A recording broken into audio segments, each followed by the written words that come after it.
ప్రాణం విలువ ఎంత అంటే ఒక్క నిమిషం జర్ర ముందుకు తీసుకొని వస్తే బతికేటోడని డాక్టర్లు చెప్తుంటే వింటాం కదా. అగో అందుకే అంబులెన్సులు కొద్దిగా ఆలస్యం కాకుండా కుయ్యి కుయ్యి సైరన్ కొట్టుకుంటా చిన్న చిన్న సందుల నుంచి దవాఖానకు పోతుంది. ఆపద పని కాబట్టి అంబులెన్స్లనే సగం ట్రీట్మెంట్ జరగాలని ఓ డాక్టర్ని ఉంచుతారు.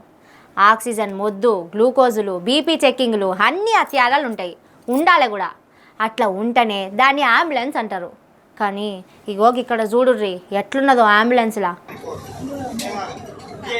ఆక్సిజన్ పని చేయకుండా ఏం పని చేస్తున్నారు నాకు అర్థం కాదు.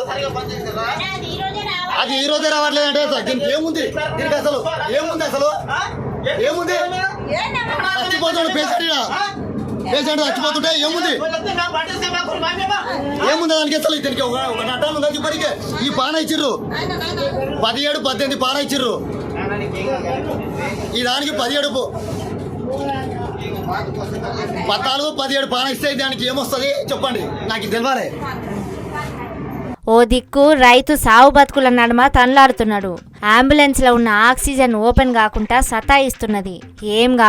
ఏం కాదని ఎమ్మటొచ్చిన ఇంటోళ్ళు అంటున్నారు. కానీ పాపం ఆక్సిజన్ పెట్టకపోయేసరికి పానాలు పోయినాయట. కండ్ల ముంగట్నే చూస్తుంటేనే చేతులనే ఆయువు తీరిందట. మహబూబ్ నగర్ జిల్లా మూసాపేట అనే ఊరు నుంచి పట్నానికి తీసుకుపోతుంటే జరిగింది ఘోరం. బొజ్జయ్య అనే రైతుకు ఛాతీల నొప్పి వస్తున్నదని తనలాడుతుంటే అంబులెన్స్ కు ఫోన్ చేస్తే ఆలస్యంగానే వచ్చిందట. వచ్చిన దాంట్లో ఆక్సిజన్ లేదట. ఉన్నా దాన్ని ఓపెన్ చేసి పెట్టేటోళ్ళు లేడట. అందుకే పెద్ద మనిషి జీవి ఇడిచిందని ఏడుస్తున్నారు ఇంటోళ్ళు. చూడుర్రి ఎంత చక్కదనంగా ఉన్నాయో కాంగ్రెస్ సర్కార్ల అంబులెన్సులు. చచ్చిపోయే మనిషిని బతికిస్తున్నాయి. లోపట రోగి తండ్లాడుతుంటే ఎమ్మటే ట్రీట్మెంట్ చేసి బాగు చేస్తున్నారు కాంగ్రెస్ సర్కార్ల. ఎమర్జెన్సీ అని ఫోన్ చేస్తే ఎమ్మటే ఇంటి ముంగట వాళ్తున్నాయి. అంత మంచిగా పనిచేస్తున్నాయి కాబట్టే ఆశ లేని మనిషి లేసి కూర్చుంటున్నాడు. సిగ్గులేదు కొద్దిగా కూడా. గీ తీరుగా అంబులెన్సులుంటే గ్రామ పంచాయతీ ఆఫీసుల్లో ఉండే ట్రాక్టర్లకు డీజిల్ ఉండదు, అంబులెన్స్ ట్యాంకులా డీజిల్ ఉండదు, ఉంటే ఆక్సిజన్ ఉండదు. అన్ని ఉన్నా పని చేసే డాక్టర్ ఉండడు.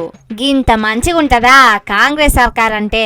ఇందిరమ్మ రాజ్యం అంటే ఇదేనా? బీమారొచ్చి మనిషి సర్కారు నమ్మి బతుకుడంటే కళలో కూడా జరిగే పని కానట్టున్నది. ఎంత గొప్ప పరిపాలననో, ఎంత గ్రేట్ ముఖ్యమంత్రో కదా. ఈ సక్కదనానికి 10 ఏళ్లు ఏలుతారట తెలంగాణను అని తిడుతున్నారట ప్రభుత్వం పనికి పానాలు పోగొట్టుకున్న బొజ్జయ్య ఇంటోళ్ళు.